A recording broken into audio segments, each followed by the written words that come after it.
আসসালামু আলাইকুম। আজকে আমরা দেখব হচ্ছে একটা বেসিক ভার্চুয়াল অসিলোস্কোপ। অসিলোস্কোপে সাধারণত হচ্ছে আমরা এসি সিগন্যালগুলোর ভোল্টেজের যে ওয়েভশেপ সেগুলো দেখার ট্রাই করি। ডিসি ক্ষেত্রে আমরা দেখি না, কারণ হচ্ছে আমরা জানি যে সময়ের সাথে সাথে ডিসি ভোল্টেজে কখনো ওয়েভশেপটা চেঞ্জ হয় না, সেটা কনস্ট্যান্ট থাকে, একটা লাইন থাকে। তো বেসিক্যালি আমরা এসি সিগন্যালের ওয়েভশেপগুলোই দেখি। আর আমরা দেখেছি যে অসিলোস্কোপগুলোতে সাধারণত চ্যানেল হচ্ছে দুইটা থাকে। তার মানে হচ্ছে আমরা সার্কিটের দুই জায়গার হচ্ছে ওয়েভশেপ দেখতে পারবো। সেটা হতে পারে একটা সোর্স আর একটা কম্পোনেন্ট, হতে পারে দুইটাই কম্পোনেন্ট।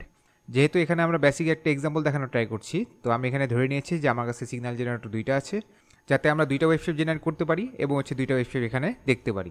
তো এখানে হচ্ছে আমি কন্ট্রোলস হিসেবে দুইটা জিনিস রেখেছি। একটা হচ্ছে অসিলোস্কোপের কন্ট্রোলসগুলো, তার মানে হচ্ছে আমার ডিসপ্লে মোড। আমরা জানি যে অসিলোস্কোপে সাধারণত হচ্ছে ডিসপ্লে মোড চারটা থাকে, চ্যানেল 1, চ্যানেল 2 বোথ, অথবা হচ্ছে অ্যাডটাকে আমি এখানে রাখি নাই। তারপর হচ্ছে টাইমস পার ডিভিশন। আমরা দেখেছি সাধারণত আমাদের অসিলোস্কোপে টাইম পার ডিভিশন একটাই থাকে, সেজন্য আমিও একটাই রেখেছি, সেটা হচ্ছে 1 সেট করা আছে। চ্যানেল 1-এর জন্য ভোল্ট পার ডিভিশন, চ্যানেল 2-এর জন্য ভোল্ট পার ডিভিশন, সেগুলো হচ্ছে আমরা এখানে রেখেছি। তারপর চলে আসি সিগন্যাল কন্ট্রোলস। আসলে কিন্তু এটা ধরে নিতে হবে এটা হচ্ছে সিগন্যাল জেনারেটরের কাজ। এসি সিগন্যাল জেনারেটরের জন্য হচ্ছে এই কন্ট্রোলগুলো। সিগন্যাল কন্ট্রোলসের মধ্যে কিন্তু একটা থাকবে হচ্ছে ডিসি পার্ট আর একটা হচ্ছে এসি পার্ট। ডিসি অফসেট মানে হচ্ছে আমি ডিসি ভোল্টেজ অ্যাপ্লাই করছি, এখানে হচ্ছে আমরা 0 রেখেছি। সিগন্যাল 1 আর সিগন্যাল 2 মানে হচ্ছে আমরা দুইটা সিগন্যাল অ্যাপ্লাই করছি, যেগুলো হচ্ছে এসি সিগন্যাল। সেগুলোর ক্ষেত্রে আমরা হচ্ছে এখানে ফ্রিকোয়েন্সি এবং অ্যামপ্লিটিউডটা চেঞ্জ করে দেখতে পারবো যে আমাদের ওয়েভশেপে কীভাবে চেঞ্জটা আসে। তো আমরা হচ্ছে শুরু করি। প্রথমে আমরা দেখবো হচ্ছে চ্যানেল 1-এর জন্য। চ্যানেল 1-এর জন্য হচ্ছে ব্লু ওয়েভ শেপ। যদি আমরা চ্যানেল 2-তে চলে যাই তাহলে হচ্ছে আমাদের রেড ওয়েভ শেপ। তো সিগন্যাল 1-এর জন্য হচ্ছে আমরা দেখি এখানে কিন্তু সাইন ওয়েভ দেওয়া আছে। আমরা চাইলে এখানে রেক্টেঙ্গেল অথবা ট্রায়াঙ্গেল সিলেক্ট করতে পারি। ফ্রিকোয়েন্সি আমরা হচ্ছে চেঞ্জ করতে পারি।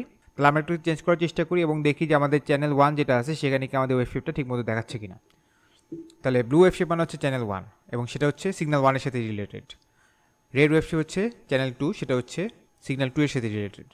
তাহলে আমরা একটু দেখি। ফ্রিকোয়েন্সি যদি আমরা 2 করে দেই আর অ্যামপ্লিটিউডকে যদি আমরা 3 করে দিই, আর আমরা যদি একটু দেখি যে আমাদের টাইম পার ডিভিশনে কী আছে এবং চ্যানেল 1-এর ক্ষেত্রে ভোল্ট পার ডিভিশনে কী আছে, তাহলে আমরা দেখতে পাচ্ছি দুইটাই হচ্ছে 1 আছে। তাহলে এখানে একটু আমরা খেয়াল করার চেষ্টা করি। যেহেতু আমাদের ফ্রিকোয়েন্সি হচ্ছে 2, তাহলে আমরা বলতে পারি টাইম পিরিয়ডটা হচ্ছে 0.5। যেহেতু আমরা টাইম পার ডিভিশন 1 দিয়েছি, তার মানে এক্স এক্সিস বরাবর প্রত্যেকটা বড় ঘর রিপ্রেজেন্ট করছে 1। আর আমরা যে সিগন্যালটা দিয়েছি, যেহেতু এটা ফ্রিকোয়েন্সি হচ্ছে 2, তাহলে আমরা বলতে পারি 0 থেকে শুরু করে 1 পর্যন্ত এখানে হচ্ছে আমরা আসলে সাইকেল দুইটা পাবো। এখানে একটা সাইকেল হলো, এখানে আরেকটা সাইকেল। আর যেহেতু হচ্ছে আমাদের চ্যানেল 1-এর ক্ষেত্রে ভোল্ট পার ডিভিশন 1 দেওয়া আছে এবং আমাদের যেহেতু অ্যামপ্লিটিউডটা হচ্ছে 3, সেই ক্ষেত্রে কিন্তু আমাদের যে পিক ভোল্টেজ সেটা কিন্তু 3, তাহলে আমরা পেয়ে যাবো হচ্ছে 3-তে।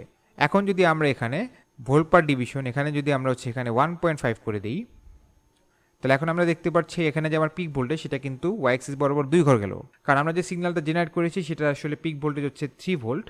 আর যেহেতু হচ্ছে এখন ওয়াই অ্যাক্সিস বরাবর প্রত্যেকটা বড় ঘর হচ্ছে রিপ্রেজেন্ট করছে 1.5 ভোল্ট, তাহলে আমরা দেখতে পারবো যে আমাদের সিগন্যালটা কভার করেছে ওয়াই অ্যাক্সিস বরাবর দুইটা বড় ঘর।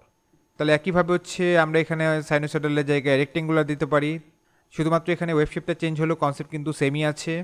তারপর আমরা চলে যাই ট্রায়াঙ্গেল। এটার ক্ষেত্রেও কিন্তু আসলে যদি আমরা দেখি, আমরা বলেছিলাম যে 0 থেকে 1-এর মধ্যে আমাদের সাইকেল হবে দুইটা। আমরা যদি একটু খেয়াল করি, 0 থেকে 1-এর মধ্যে আমাদের সাইকেল হলো দুইটা এবং আমরা বলেছিলাম যে আমাদের কিন্তু আসলে ওয়াই অ্যাক্সিস বরাবর দুইটা বড় ঘরকে কভার করবে, যেহেতু হচ্ছে আমরা দিয়ে রেখেছি চ্যানেল 1-এর জন্য ভোল্ট পার ডিভিশন হচ্ছে 1.5 এবং আমাদের অ্যামপ্লিটিউড যেহেতু 3, তাহলে 1.5 1.5 3 এভাবে করেছে হলো। তো এখানে কিন্তু আমরা দেখতে পাচ্ছি যে বড় যে দাগগুলো আছে সেগুলো কিন্তু আসলে মেজর এক্সিস আর ছোটোগুলো হচ্ছে মাইনর এক্সিস বলতে পারি আমরা। তার মানে আমরা বলতে পারি যে আমরা যে সেট করছি সেগুলো হচ্ছে আসলে বড় ঘরগুলোর জন্য। যদি আমরা বলি হচ্ছে টাইম পার ডিভিশন, সেটা হচ্ছে আসলে এক্স এক্সিস বরাবর বড় ঘরগুলোর জন্য। চ্যানেল 1-এর জন্য ভোল্ট পার ডিভিশন সেট করছি, মানে হচ্ছে ওয়াই এক্সিস বরাবর বড় ঘরগুলোর জন্য আমরা সেট করছি। আর আমরা যদি একটু দেখি, প্রত্যেক 5টা ছোট ঘর মিলে কিন্তু আসলে একটা বড় ঘর হচ্ছে। তাহলে আমরা যদি সেট করি টাইম পার ডিভিশন হচ্ছে 1, তাহলে এক্স এক্সিস বরাবর প্রত্যেকটা ছোট ঘর রিপ্রেজেন্ট করবো হচ্ছে 1/5, মানে 0.2 সেকেন্ড। একইভাবে যদি আমরা চ্যানেল 1-এর ক্ষেত্রে সেট করি হচ্ছে ভোল্ট পার ডিভিশন 1.5, তাহলে প্রত্যেকটা বড় ঘর রিপ্রেজেন্ট করবো হচ্ছে 1.5, কিন্তু প্রত্যেকটা ছোট ঘর রিপ্রেজেন্ট করবো হচ্ছে 1.5 / 5 0.3। তো এই জিনিসটাই হচ্ছে এখানে আমরা দেখানোর ট্রাই করেছি। এখন চ্যানেল 2টা দেখার ট্রাই করি। তো এখন আমরা ফ্রিকোয়েন্সি সেট করলাম 5, টাইম পার ডিভিশন আমি হচ্ছে সেট করলাম 0.1 এবং আমি হচ্ছে চ্যানেল 2-এর জন্য ভোল্ট পার ডিভিশন সেট করলাম হচ্ছে 2। এখন কিন্তু আমরা দেখতে পাচ্ছি আমাদের যে সিগন্যালটা আছে সেটা কিন্তু আসলে দুইটা বড় ঘরকে কভার করছে। কেন, এটা একটু বোঝার ট্রাই করি। আমি যদি একটু সিগন্যাল 2-এর দিকে তাকাই, এখন কিন্তু আমরা ফ্রিকোয়েন্সি দিয়েছি 5। ফ্রিকোয়েন্সি যদি 5 হয় তাহলে টাইম পিরিয়ড হবে হচ্ছে 1/5, মানে হচ্ছে 0.2 এবং আমরা কিন্তু টাইম পার ডিভিশন সেট করেছি 0.1। তাহলে আমরা বলতে পারি এক্স এক্সিস বরাবর প্রত্যেকটা বড় ঘর রিপ্রেজেন্ট করছে 0.1 এবং আমাদের যেহেতু টাইম পিরিয়ড 0.2, তাহলে কিন্তু আসলে প্রত্যেকটা সাইকেলের জন্য আমার লাগবে হচ্ছে দুইটা করে বড় ঘর। তাহলে আমরা দেখতে পাচ্ছি এটা হচ্ছে 0.1, এটা হচ্ছে 0.2। এখন যদি আমরা একটু অ্যামপ্লিটিউডটা দেখি, আমরা কিন্তু সিগন্যাল 2 এর ক্ষেত্রে অ্যামপ্লিটিউডটা দিয়েছি 1, এবং আমরা যদি একটু খেয়াল করি অসিলোস্কোপে কিন্তু আমরা চ্যানেল 2 তে দিয়েছি ভোল্ট পার ডিভিশন যেটা আছে সেটা হচ্ছে 2। তাহলে আমরা বলতে পারি প্রত্যেকটা বড় ঘর ওয়াই অ্যাক্সিস বরাবর রিপ্রেজেন্ট করছে হচ্ছে 2 করে, কিন্তু আমাদের কিন্তু আসলে লাগবে 1।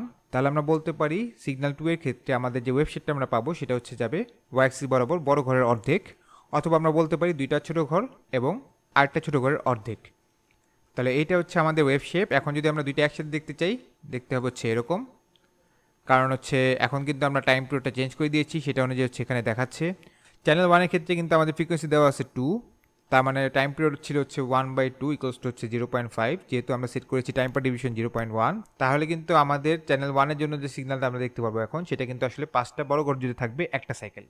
তাহলে আমরা যদি এখান থেকে দেখি 1 2 3 4 5, এভাবে কিন্তু আসলে আমাদের চ্যানেল 1 এর যে সিগন্যালটা আছে এখন দেখাচ্ছে। তাহলে আমরা সিগন্যাল 2 তে এখন ডিসি অফসেট ইফেক্টটা যদি একটু দেখা ট্রাই করি, আমরা হচ্ছে এখানে ডিসি অফসেট সেট করলাম হচ্ছে 1, আর আমরা যদি একটু দেখি আমাদের কিন্তু চ্যানেল 2 এর ক্ষেত্রে ভোল্ট পার ডিভিশন আছে হচ্ছে 2। তাহলে এখন কিন্তু আমাদের যে এসি সিগন্যালটা আছে সেটা কিন্তু আসলে বড় ঘরের অর্ধেক ঘর উপরে উঠে যাবে, কারণ যেহেতু হচ্ছে আমরা 1 দিয়েছি আর প্রত্যেকটা বড় ঘর রিপ্রেজেন্ট করে হচ্ছে 2। তাহলে সেই ক্ষেত্রে কিন্তু আমাদের জিরো লেভেলটা ছিল সেটা জিরো লেভেলে থাকবে না, সেটা এখন উঠে আসবে হচ্ছে বড় ঘরের অর্ধেক, অথবা দুইটা ছোট ঘর আর অর্ধেক। তাহলে এখন যে আমরা সিগন্যালটা পেলাম সেটা আসলে কি হবে, সিগন্যাল 2 এর ক্ষেত্রে কিন্তু আমাদের অ্যামপ্লিটিউড হচ্ছে 1, তার মানে হচ্ছে প্লাস ভিপি হচ্ছে 1, মাইনাস ভিপি হচ্ছে -1। এখন যেহেতু আমরা অফসেটটাকে 1 সেট করেছি, এখন কিন্তু আমাদের ভিপিটা চলে যাবে হচ্ছে 1 + 1 = 2, এবং মাইনাস ভিপি চলে যাবে হচ্ছে -1 + 1 = হচ্ছে 0। তাহলে এখন আমরা যে সিগন্যালটা পাবো সেটা কিন্তু আসলে 2 এবং 0 এর মাঝখানে থাকবে। আর আমরা যেহেতু চ্যানেল 2 এর ক্ষেত্রে ভোল্ট পার ডিভিশন 2 সেট করেছি, তাহলে আমরা দেখতে পারবো কি আমাদের যে সিগন্যালটা আছে সেটা হচ্ছে 0 এবং 1 এর মধ্যে আছে, কারণ এখানে 1 মানে হচ্ছে 2 ভোল্ট।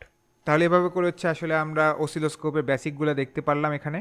আপনারা যখন ফিজিক্যালি অসিলোস্কোপটা ইউজ করবেন দেখবেন যে এই জিনিসগুলো করতে হয় নব ইউজ করে।